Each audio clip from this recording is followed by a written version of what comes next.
Hi, this is a short introductory video for Soul Survivor, which is my solo role-playing rule introduction for Apocthulhu. Uh, this, as a Cthulhu setting, Apocthulhu is actually one of my favourites. The premise of the game is that it takes place after all those mad cultists and schemes and conspiracies that you'd experience in Call of Cthulhu. Um, those have actually already happened. The bad guys won, and this is the world after the apocalypse. The reason I like it so much is because it's really, really hard to scare players, especially kind of experienced players in horror settings because they've seen it all before. There's this kind of attitude of if it's got stats, we can kill it. But of course, in Call of Cthulhu, that isn't so much true. You know, um, you can't. Your characters often simply do not survive to the end of the plot. Um, in Apoc Cthulhu, you are a survivor. The apocalypse has happened, and this is after the apocalypse. Now, the rules are pretty simple. Actually, the rules for Apoc Cthulhu are pretty simple, but the solo rules they really come down to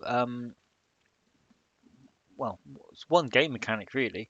Um, if I scroll on to the next page, this table here, this table is set up to try and closely mimic the scavenging resources, and it uses the same kind of uh, dice values. So if you roll less than 20, if you success, it's based on success of sort of over under 50, over 50.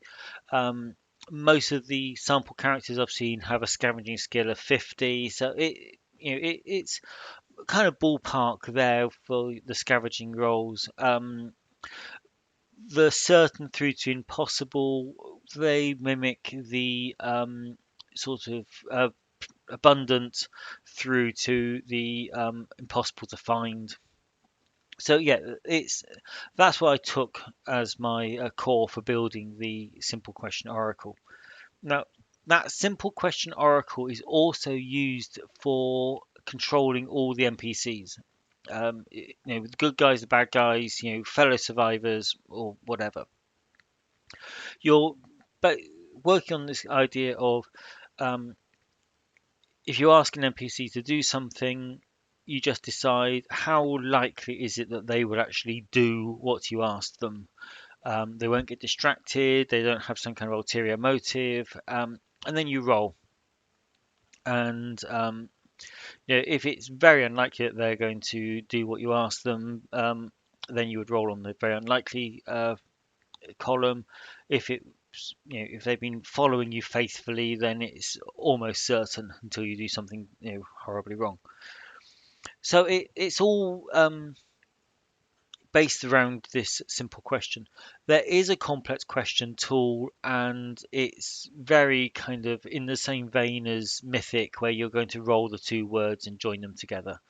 There's nothing particularly outstanding in that, apart from the fact that that then drives the tomes of terror. And it suggests when they're going to be found, and there's a little table I've created for generating the parameters for a tome of terror. Whether it's video, audio, bound book, loose notes, that sort of thing. You're rolling for various different features and the skills involved. Um, and then you get down to the sort of running any published adventures because Cthulhu Reborn are very big on republishing adventures. And so I'll give you two options. I don't give you two. I explain two options of how I would use these rules. And the GM yourself option is that one I was describing, where you're using the yes/no questions to simulate the behavior or control the behavior of all the NPCs. But what you do is you run the adventure as if you're the GM, and your character, you say like, would I do the sensible thing? What I think is the sensible thing in this situation, and so it's driven off the yes no uh, table, and then there's a few uh, sort of hints and tips.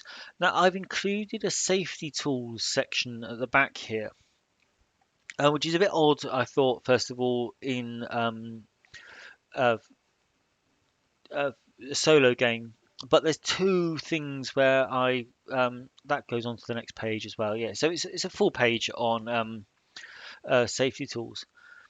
The problem with post-apocalypse type settings, or many settings of this type, is you are one character in a world full of bad people, and if the bad people get the upper hand, the logical conclusion is often something which is very unpleasant. And so I just want to kind of say, look, okay, my favorite safety tools are lines and veils, where you just say draw a line under that scene, move on, or you draw a veil, fade the camera to black, um, yeah, and so you don't play out that sort of thing. The other thing, which is really very much a Cthulhu-esque problem, is mental health. Um, and if the game rules try and impose a mental health issue onto a character, um, for lots of people that just isn't fun. I know people that role play to get away from those sorts of ideas and pressures in their life. So yeah, I thought there was a place for safety tools in here. If they're in there, it's kind of permission to use them. If they're not in there, then you you know, you're no worse off for having a page of safety tools. And that's really about it. Very simple, very easy to use. It's D100. It's pretty much a blackjack system where you want to roll under your skill, but the highest skill wins for opposed tests. So yeah, and that really sums up nearly everything. Yeah, so this is it. That's the little rule book, 25 pages, 22 pages of real content, and then the OGL at the end. Okay, so I hope you like it. There's a full preview of the book. You can read it all in the full size preview on DriveThru.